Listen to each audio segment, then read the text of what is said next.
आपने कभी एक चीज गौर किया है कि जब भी आप एग्जामिनेशन सेंटर में एग्जाम देते हो उस समय आपका दिमाग में कोई भी अनदर चीज नहीं आता है। आप जैसे आपके हाथ में क्वेश्चन आ जाता है आप क्वेश्चन पे ही ध्यान देते हो और इधर उधर की सोच आपके दिमाग में ज्यादा नहीं इफेक्टिव करता है। Why this is happening? और यही बात जब हम प्रिपरेशन में जब करते हैं, जब स्टूडेंट लोग जब प्रिपरेशन जब करते हैं उस समय में वो बहुत ज्यादा डिस्ट्रैक्शन हो जाते हैं। Why this is happening? This is due to focus, है ना। एग्जाम के टाइम में बस एग्जाम का आप जानते हैं, आप अपनी मेंटलिटी को ये चीज़ दे देते हैं कि भाई यही 3 घंटा है, जो करना है इसी में हमको करना है।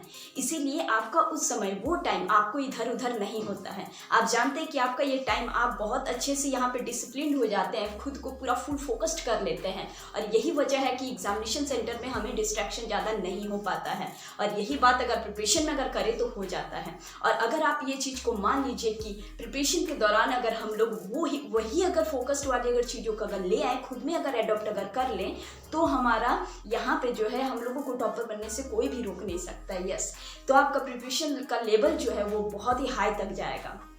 तो आप सबके लिए हम यहाँ पे आपका इसी काम पे हेल्प करने के लिए आज का ये वीडियो फिर से एक इन्फॉर्मेटिव के साथ लेकर के आए हैं। एक इतना अच्छा सा इन्फॉर्मेशन है जिसको कि अगर आप फॉलो अगर करते हैं तो आपके एग्जाम के लिए बहुत ज़्यादा बेनिफिट होने वाले हैं। और ये कोई ऐसे ही कहने वाला नहीं है, ये हमारे एक न्यूरो साइंस टेक्निक है। किस तरीके से हमारे ब्रेन काम करते हैं, किस तरीके से हमारे ब्रेन की थिंकिंग पावर काम करती है, किस तरीके से हम विजुअलाइज करके चीज़ों को समझ सकते हैं और बहुत सारे टेक्निक। यहाँ पे हम लोग टॉप 3 टेक्निक को आज यहाँ पे कवर करेंगे। वीडियो को एंड तक जरूर देखना, इसकी बिल्कुल भी मत करना, ताकि आपको हर एक चीज़ बहुत ही अच्छे तरीके से यहाँ पे समझ में आए। ओके, तो आपके विदाउट वेस्ट करते हैं आपके कीमती समय को, चलिए हम लोग यहाँ पे समझते हैं चीज़ों को। क्या कह रहे हैं भाई, यहाँ पे हम लोग समझते हैं 3 न्यूरो साइंस टेक्निक। सबसे पहला ट्रिक जो है ना हमारा, सबसे पहला ट्रिक, इसका नाम है लिम्बिक सिस्टम एक्टिवेशन। इसका मतलब क्या होता है? Limbic system activation.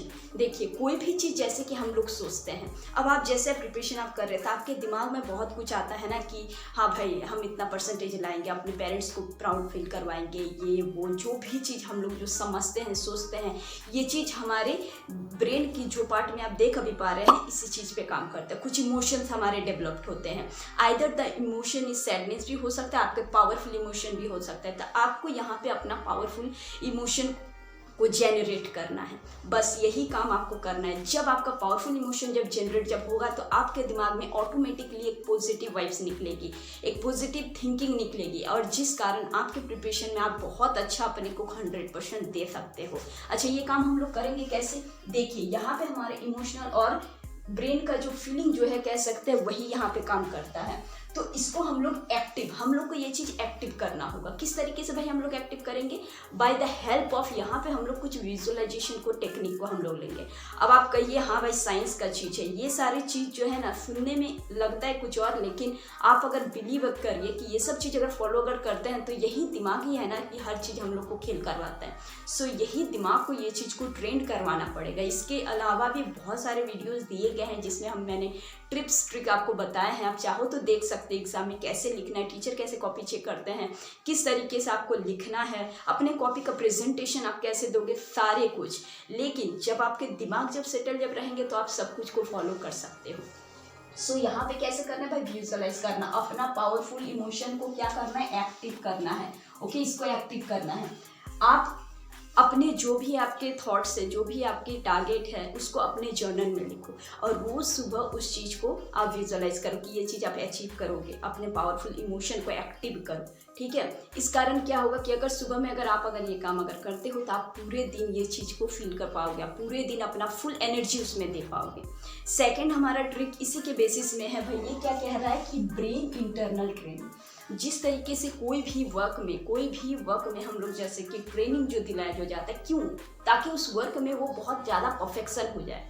तो ब्रेन तो हमारा हर काम का है ना करने के लिए, तो ब्रेन को ही अगर हम लोग अगर ट्रेन अगर कर ले तो समझिए कि आपका काम कितना परफेक्ट वे में होगा, ठीक है। 10x स्पीड आपका बढ़ जाएगा काम में। सो इस काम को हम लोग किस तरीके से करेंगे भाई? देखिए, 30 मिनट जो है ना आपका 3 घंटा में कन्वर्ट हो जाएगा, जो पढ़ने का जो क्षमता जो होता है आपका। बहुत सारे स्टूडेंट ऐसे होते हैं कि 30 मिनट होते या फिर 20 मिनट लगातार पढ़ते 20 मिनट भी हो नहीं पाता है। तो ये चीज़ क्यों होता है? आपको अपना फोकस्ड पावर बढ़ाना है। देखिए, तो इसको क्या करना है भाई, अब पढ़ने का भी कुछ एक नियम होता है। सबसे पहले हम लोग डिवाइड करेंगे स्टडी आवर को, ठीक है। उस घंटे को हम लोग पहले डिवाइड करेंगे। 3 घंटा हम लोग अगर पढ़ते हैं तो 3 घंटा को डिवाइड करेंगे। पहले में हम लोग रीडिंग करेंगे, देन प्रॉब्लम सॉल्व, देन उसको समरी करेंगे। रीडिंग में हमारे लो एनर्जी लगते हैं। देखिए, ब्रेन को डिवाइड कर देना। अब कल एग्जाम है, आज रात ही बस शुरू किए पढ़ना तो क्या होता है, उसमें ब्रेन बहुत स्ट्रेस्ड हो जाता है, ठीक है। तो पहले ही हम लोग ब्रेन को एक काम दे करके डिवाइड कर देते हैं। पहले घंटा में सिर्फ आपको रीडिंग करना है, इसमें आपका लो एनर्जी लगेगा, ठीक है। सेकंड में आपको हाई एनर्जी वर्क करना है, इसमें आपको हाई प्रॉब्लम सॉल्विंग करना है।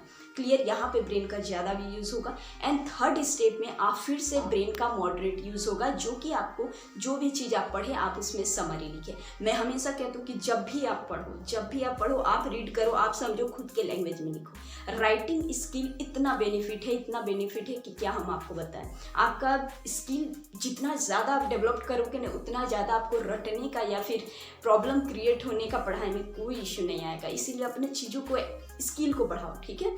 लिखिए, जितना ज़्यादा लिखना होगा उतना ज़्यादा ब्रेन काम करता है। एक साथ जब 2-3 ब्रेन काम करेगा, आपका सेंसेस जब एक्टिव होगा, तो इससे आपका काम बहुत ईजी हो जाएगा। इससे आपका पढ़ाई आपका जो होता है वो आपका लॉन्ग टर्म मेमोरी में वो जा करके फिट हो जाएगा, ठीक है भाई। तो ये सारे चीज़ को आपको फॉलो करना है। क्लियर है। अब हम लोग आते हैं यहाँ पे थर्ड ट्रिक में, जो कि है ड्यूअल इनकोडिंग टेक्निक। यहाँ पे क्या करना है भाई, यहाँ पे हम लोगों को अब दिमाग में अब क्या कर देना है कि दो यहाँ पे हम लोग यहाँ पे स्टेप को फॉलो करेंगे। पहला स्टेप जो है, जो भी चीज़ हम लोग पढ़े, आइदर इट इज़ डायग्राम या फिर कुछ भी, हम लोग उसको माइंड मैप में ले लेंगे, एक समझ लेंगे, एक स्टोरी टाइप आप बना लेंगे, ठीक है। और सेकेंड में उसको समरी भी कर देंगे, ठीक है। समरी भी कर देंगे। देखिए, आप समरी कैसे बनेगा, आप जब तक उस पूरे स्टोरी को अच्छे से एकदम पढ़ लेंगे, जब आप समझ लेंगे उस चीज़ को, तो आप खुद के वे में भी उसको लिख सकते हैं। जैसे कि आप अगर मान लीजिए कि एग्जांपल मैं आपको देती हूँ, आप 3 से 3 घंटा, 3.5 घंटा कोई भी फिल्म को वॉच करके आए, और मैं अगर आपसे पूछूँ कि फिल्म का स्टोरी क्या था, तो क्या आप 3.5 घंटा लगाते हो उसको बोलने के लिए? नहीं ना। आप बहुत अच्छे तरीके से अगर समझाओ तो 10 से 15 मिनट में आप पूरा स्टोरी को यहाँ पे बता सकते हो। 3.5 घंटा का स्टोरी को 10 से 15 मिनट में बता सकते हो, ठीक है। तो ये चीज़ कैसे पॉसिबल होता है कि आप उसको बहुत अच्छे से समझने के बाद आप अपने लैंग्वेज में उसको दिए। तो इस चीज़ को जब हम लोग समझ लेते हैं और खुद के लैंग्वेज में जब एक समरी हम लोग बना लेते हैं, तो ये चीज़ हमारे लॉन्ग टर्म मेमोरी में चल जाता है। उसके बाद भूलने की और गुंजाइश ही नहीं होती है। आई होप आप चीज़ों को समझ रहे होंगे। इसके अलावा यहाँ पे मैं जो भी स्टूडेंट प्रिपरेशन कर रहे हैं बोर्ड के लिए, उसके लिए सबसे बड़ा टिप एक देना चाहूँगी मैं, कि आप PYQ एंड पेपर को सॉल्व, जो हमारा जो सैम्पल पेपर जो होता है, ये कम से कम आप 3 साल का जरूर करके जाएं। या तो आप 3 सेट ही करो, लेकिन बाय हार्ट, ठीक है। PYQ को प्लीज़ मत छोड़िएगा, PYQ को सॉल्व करके ही जाना। चाहे वो कोई सा भी सब्जेक्ट हो, चाहे वो साइंस हो, मैथ हो, इंग्लिश हो, कोई सा भी सब्जेक्ट हो, SST हो, आप PYQ को एकदम करके ही जाना, ठीक है। क्योंकि PYQ बहुत इंपॉर्टेंट है, वो समझ लीजिए कि हमारा एग्ज़ाम के लिए ब्रह्मास्त्र है। सो इसको कभी भी मिस आउट नहीं करना है। और इसके अलावा जो भी चीज़ इंपॉर्टेंट है, सारे वीडियोस डले हुए हैं, चाहो तो जा करके आप लोग देख सकते हो। तो आई होप कि आप चीज़ों का समझे। यहाँ पे जो भी चीज़ हम लोग बात किए सारे यहाँ पे 3 न्यूरो साइंस टेक्निक हमारे बेसिस है। ये सारे का ट्रिक को आप अगर फॉलो करते हो तो बहुत ज़्यादा आपको बेनिफिट होने वाली है। सो आई होप कि आपको समझ में आ गई होगी चीज़ों को। इस वीडियो को अपने फ्रेंड के साथ ज़्यादा से ज़्यादा शेयर करो, ताकि सबको यहाँ पे हेल्प मिल सके। तो चलिए, आज के लिए बस इतना ही। मिलेंगे हम लोग फिर से नेक्स्ट वीडियो में, फिर से एक इन्फॉर्मेशन को लेकर के, प्लस हम लोग टॉपिक को भी क्लियर आउट करेंगे।